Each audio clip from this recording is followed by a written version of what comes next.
You just This is true. energy. Yeah.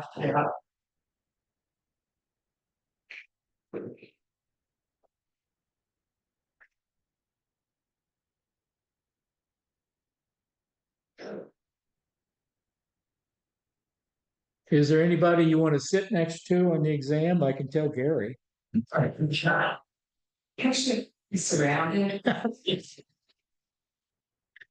Yeah. People are in orders. Okay. How are you though?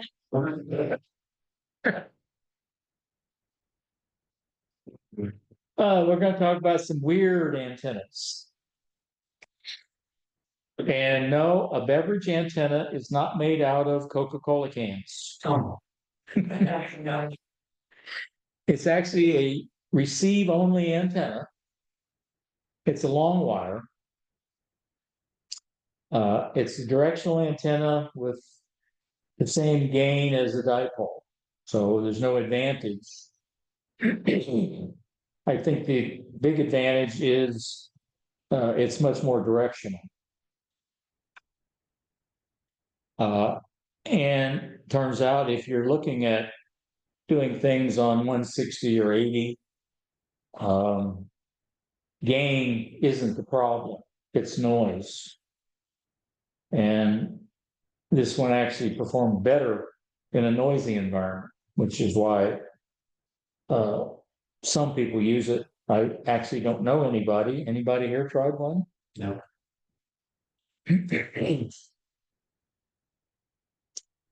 This is kind of what one looks like, where you're feeding it with a balun to convert it from the 50 to 450, which is the impedance that it looks like.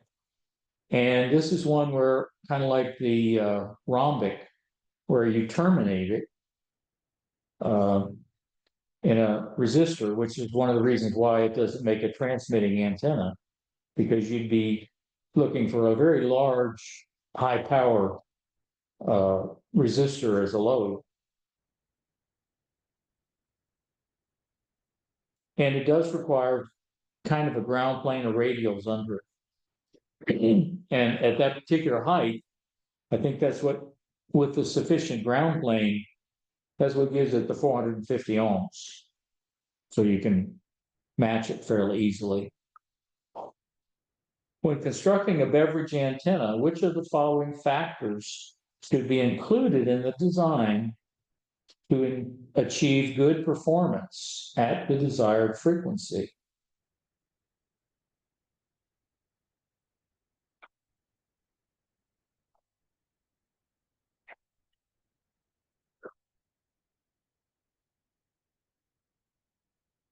Yeah, it's a long wire antenna, that one of those where longer is better. Delta.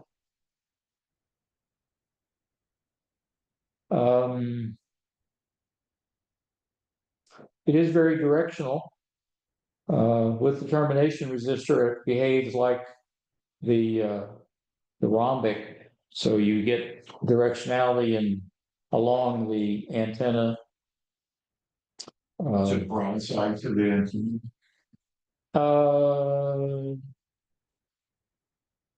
You know, I don't remember, since I've never done one. We'll find out in a minute.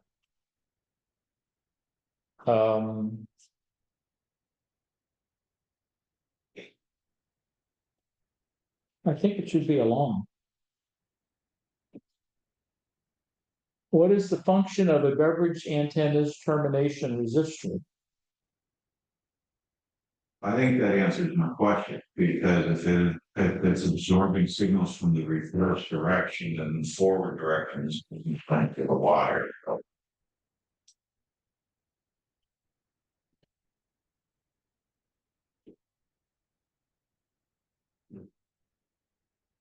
What indicates the correct value of the terminating resistance for a beverage antenna?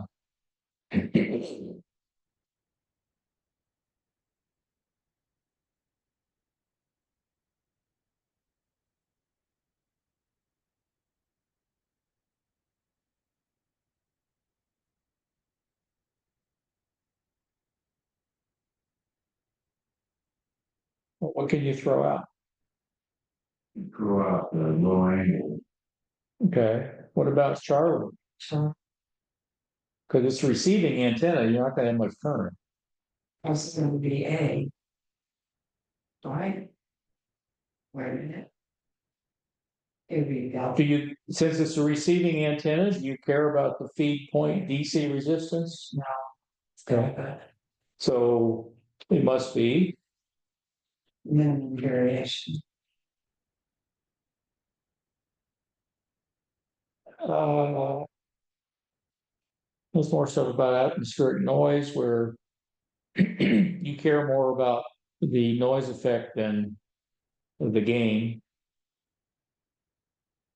So which is generally true for low band, 160 and 80 meter receiving antennas? And anybody that's tried listening on 160 or 80 should know that.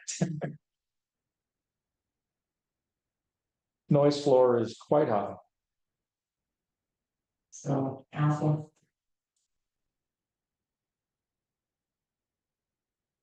Okay, we have another weird one. I've never actually seen one. It's called a pennant antenna because it somewhat looks like a pennant, uh, backward pennant. It can also be square, more like a banner, I guess, or a flag. I think sometimes they call them flag antennas also. It's a full wavelength around it. It's a loop, so it can be large, especially on the lower frequencies. It does have an advantage over the beverage in that potentially you can rotate it, where the beverage is pretty much fixed, kind of like a rhombic. I mean, you've got to have holes in the ground, and that pretty much determines where you can point it.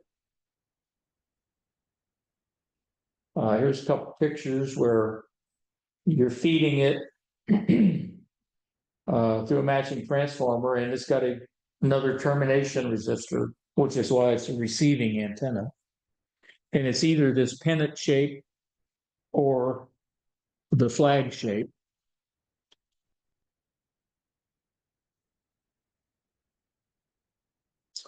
In this case, what they're showing it, I don't think they say what band it is, but 34 feet horizontally and 16 feet vertical. So it's a fairly large antenna. I'm not sure how you'd rotate it.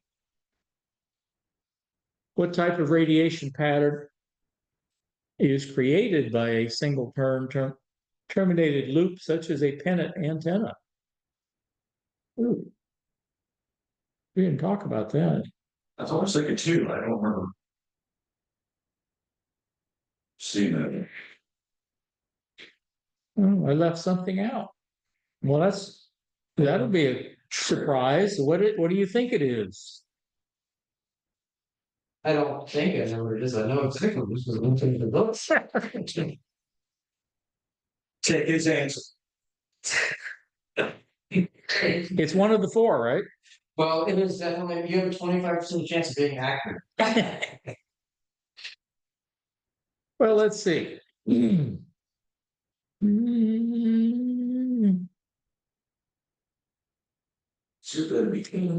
going to go with cardioid. It is. Just because you can throw hyperbolic out. I'm pretty sure it wouldn't be omnidirectional. I doubt that it would be bidirectional. It could be. Well, if it didn't have a terminating resistor, I think it would be bidirectional because it'd just be a loop. Yeah. But the resistor on there, I think, is what makes it the cardioid pattern. So you get a null on one end. Receiving directivity factor, or RDF.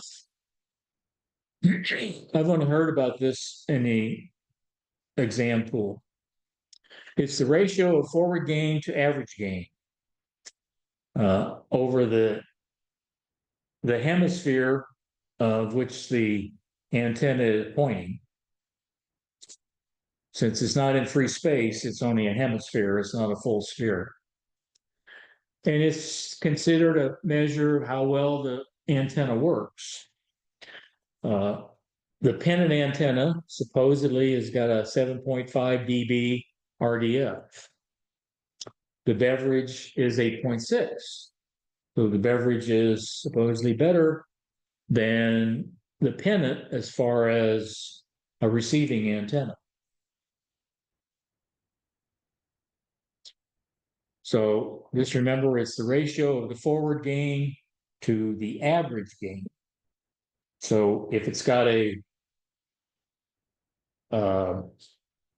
mean type pattern, then the forward gain is going to be much larger, and then the average gain is going to be, the rear and the side lobe type things.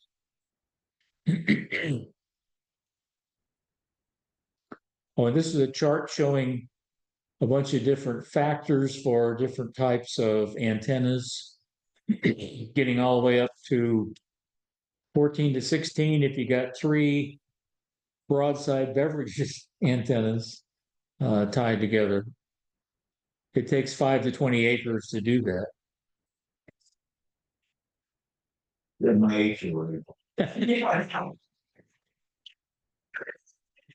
So what is receiver directivity factor?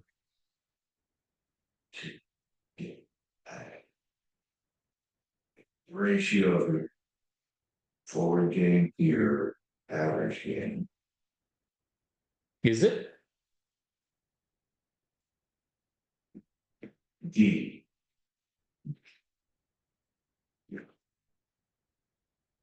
Yeah, the peak antenna to the average. It's more than likely the same as the forward gain, but not necessarily. Direction finding. I guess there's been a few around here in the past, fox hunts, where you go hide a transmitter and then have people run around try to find it. They also do it in cases of RFI where usually it's an FBL transformer somewhere that's just putting out all kinds of noise. And usually if it's bad enough, a group of people will go out and try to find out which one it is using some direction finding antennas.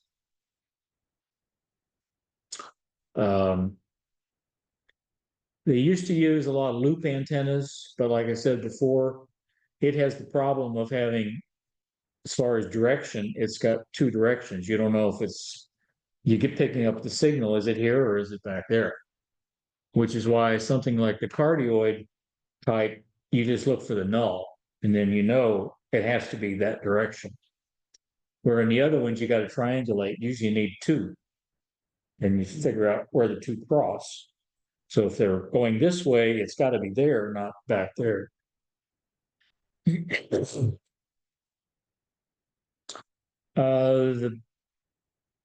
other thing they talk about, disadvantage of the loop, is it doesn't have very high output, but you can make it a multi-turn loop, which is what you used to see in the old time broadcast radios. In the back of it, it would have a loop antenna that was, 50, 100 turns in order to increase the signal level.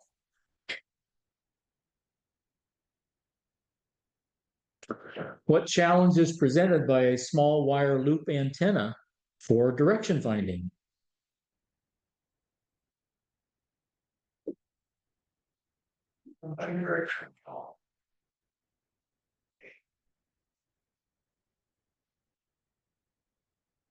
Hey, Oh, okay. Vanessa's waiting on you. Come on. So I would have chosen Bravo, but that's why they're sitting next to me in the test. So it does have a bidirectional. But Well, let's see. okay. But it also does not have a clearly defined null. So how does he differentiate between those two? Well, it has. Actually, it does have a clearly defined null.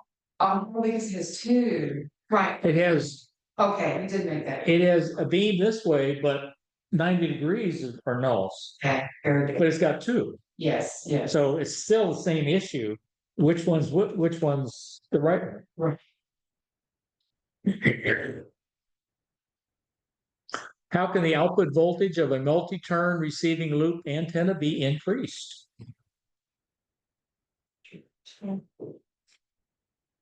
Child.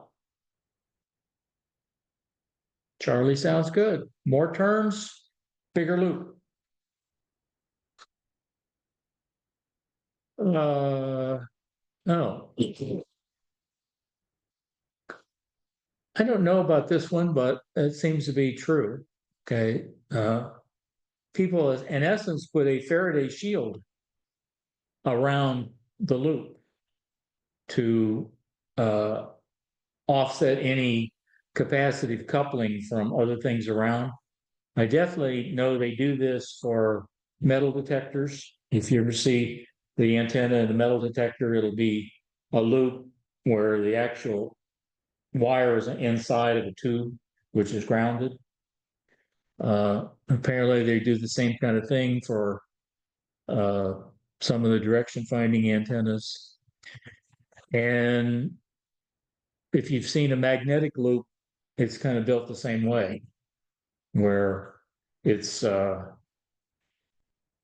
loop with a shielded loop with a conductor in it, and then you have a way to change the capacitance on it to tune it. Very expensive antennas.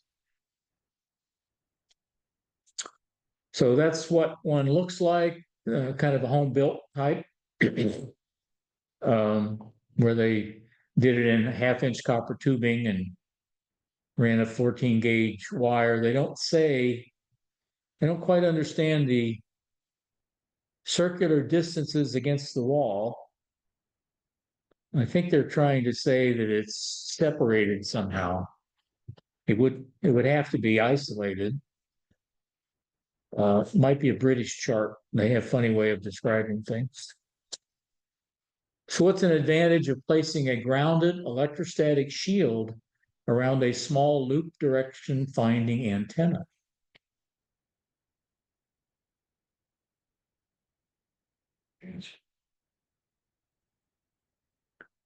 I think I heard a bravo. That was me. Okay. Using your low voice.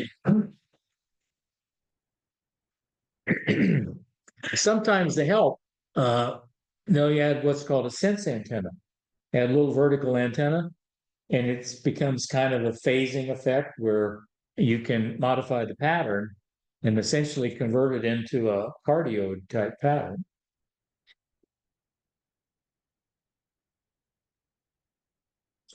So what's the function of a sense antenna?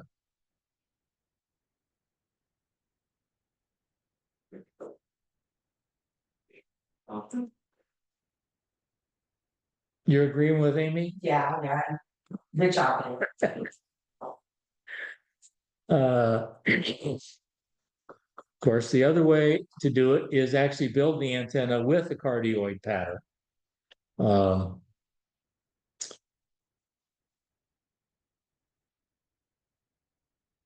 I guess you can build the array with a couple dipoles if you feed them 90 degrees out of phase.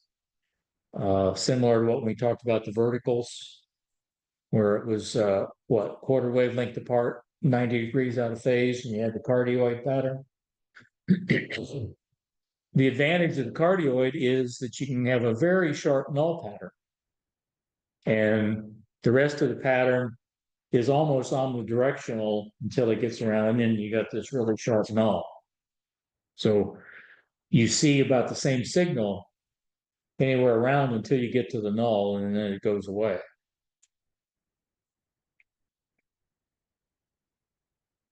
What feature of a cardioid pattern antenna makes it useful for direction finding? I can do this one. Huh? I mean, I can do that. All right. I think, let's see, that's H, I believe that's it. You're in and out. Oh, my gosh. Sure. Was it? It's gonna help